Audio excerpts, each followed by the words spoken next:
स्वागत है आप सबका स्टडी विथ नारायण के यूट्यूब प्लेटफॉर्म पे। आज हम लोग इस वीडियो में जेपीएससी से रिलेटेड लेटेस्ट न्यूज देखेंगे, जो कि सिलेक्टेड कैंडिडेट के लिए निराशाजनक न्यूज ही बोला जाए, क्योंकि उन लोग का रिजल्ट दे चुका था, केवल ज्वाइनिंग बाकी था। लेकिन हाई कोर्ट ने वह उस पर अभी स्टे लगा दिया है।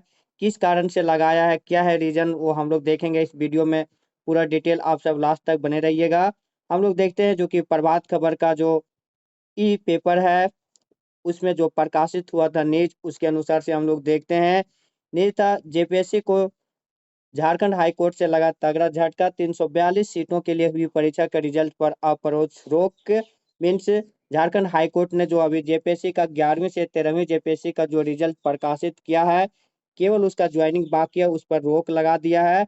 उस रोक लगाने के पीछे जो मेन रीजन है वह इस प्रकार है। झारखंड हाई कोर्ट से जेपीएससी को झटका लगा है। 11वीं से 13वीं तक जो परीक्षा के बाद 342 सीटों पर नियुक्तियां हुआ था, उस पर रोक लगी। हाईकोर्ट ने जेपीएससी से कहा है कि कास्ट और category wise merit list court के सामने पेश किया जाए।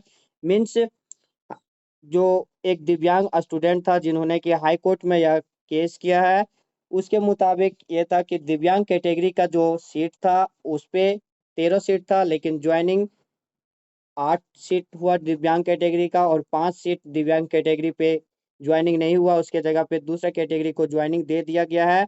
उसी के चलते जेपीएससी ने कैटेगरी वाइज मेरिट लिस्ट और कास्ट वाइज मेरिट लिस्ट को पेश करने के लिए कहा है, जिसका कि अगला सुनवाई अभी जो 14 अगस्त को हुआ सुनवाई, और इसका अगला सुनवाई 10 नवंबर को तय किया गया है।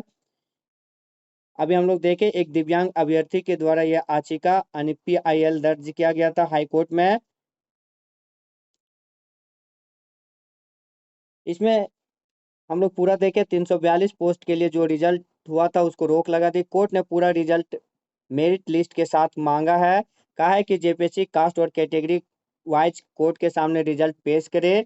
10 नवंबर को इसका सुनवाई है, और किस कारण से ऐसा हुआ वो इसमें हम लोग देखेंगे। दिव्यांग कोटे की 5 सीट पर अन्य को कर दिया गया बहाल। मीन्स अभी हम लोग बात भी किए थे, दिव्यांग कोटे का जो जेपीएससी में 342 सीट था, उसमें से 13 सीट था। उसमें से 8 कैंडिडेट को ही इस बार दिव्यांग कोटे में ज्वाइनिंग दिया गया। बाकी 5 कैंडिडेट जो दिव्यांग कोटे में और बहाल होना चाहिए, उसके जगह पर किसी दूसरे कैटेगरी को बहाल कर दिया गया है। हाई कोर्ट में दिव्यांग कोर्ट के अभ्यर्थी राहुल वर्धन ने हाई कोर्ट में एक याचिका दायर की थी, जिसको हम लोग पीआईएल बोलते हैं।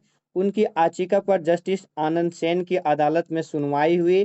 कोर्ट ने दोनों पक्षों की दलीलों को सुनने के बाद उपरोक्त निर्णय दिए हैं। याचिका में दिव्यांग कोटे की 5 सीट पर अन्य लोगों की बहाली पर सवाल उठाए गए थे, जो यही मामला है मैन। और कॉपी रीचेक या इस सब का कुछ मामला नहीं है, दिव्यांग कोटि से संबंधित ही मामला था। सुनवाई के दौरान झारखंड हाईकोर्ट ने पाया कि याचिकाकर्ता की शिकायत सही है। जब सुनवाई हुआ तो राहुल वर्धन जो पीआईएल दर्ज किया था, उसमें जो केस जो उसके वकील के द्वारा लड़ा गया और जो सुनवाई हुआ, उसमें यह सही पाया गया।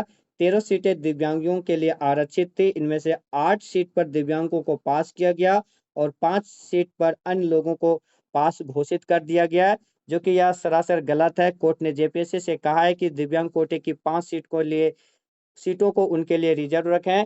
मीन्स जो 5 सीट अब होगा, चूंकि 342 सीट तक तो रिजल्ट जारी हो चुका है, लेकिन 5 सीट जो दिव्यांग कोटे का रिजल्ट नहीं दिया गया, उसके लिए अलग से रिजर्व करने को कहा गया है। अब ये देखना है कि जेपीएससी जो 5 सीट रिजर्व करती है, वो 5 सीट कहाँ से रिजर्व करती है। कहीं ऐसा ना हो जो कि उन सीटों पर जो सिलेक्टेड कैंडिडेट है 5, उनको निकाल दिया जाए, और दिव्यांग का जो 5 सीट है उसे फिर से बहाल कर दिया जाए, उन लोग को ज्वाइनिंग दिया जाए। तो ये था पूरा मामला। अब इसमें जो है जेपीएससी की मुश्किल इसमें बढ़ेगा, क्योंकि इसमें रिजल्ट का कुछ संशोधन करना पड़ेगा। 13वीं से 13वीं 11वीं से 13वीं जो जेपीएससी 342 पोस्ट पर हुई परिणाम, जब रोक लगा गया, 5 लोगों का पास घोषित कर दिया गया, उनके लिए आगे क्या होगा, किस तरह 5 सीटें दिव्यांगों के लिए आरक्षित की जाएगी, ये चर्चा का मुद्दा है। इसमें जो आरक्षण का नियम क्या कहता है, जेपीएससी जो इस बार निकाला था वैकेंसी, 11वीं से 13वीं वैकेंसी जेपीएससी, उसमें जो नियम क्या था, हाई कोर्ट के अनुसार हाई कोर्ट में सुनवाई के दौरान बताया गया कि अगर आरक्षित कोटा में सीटें खाली रह जाती है, तो उसे अगले साल के लिए कैरी फॉरवर्ड कर दिया जाता है। मीन्स अगर आरक्षित कोटे के लिए वैकेंसी जो आगे मान के चलिए इसमें 13 था, अगर 13 कैंडिडेट अवेलेबल नहीं है तो वो जो वैकेंसी बच गया था उस वैकेंसी को अगले साल के लिए फॉरवर्ड कर दिया जाए। मतलब जब भी नेक्स्ट जेपीएससी का वैकेंसी आएगा वो वैकेंसी उसमें ऐड कर दिया जाएगा। इस बार ऐसा नहीं हुआ, इसलिए अब जेपीएससी को इस रिजल्ट को संशोधित करना होगा। इस बार जो ऐसा था इस बार जो रिजल्ट प्रकाशित किया उसमें यह प्रावधान नहीं था, इस बार ऐसा नहीं हुआ। इसलिए इस 5 जो सीट है उसके लिए रिजल्ट जेपीएससी को जारी करना होगा। इसी के तहत झारखंड हाई कोर्ट ने इस केस को जो सुनवाई था उसको 8 नवंबर को अगला सुनवाई करेगा और उसमें क्या मामला होगा ये देखा जाएगा।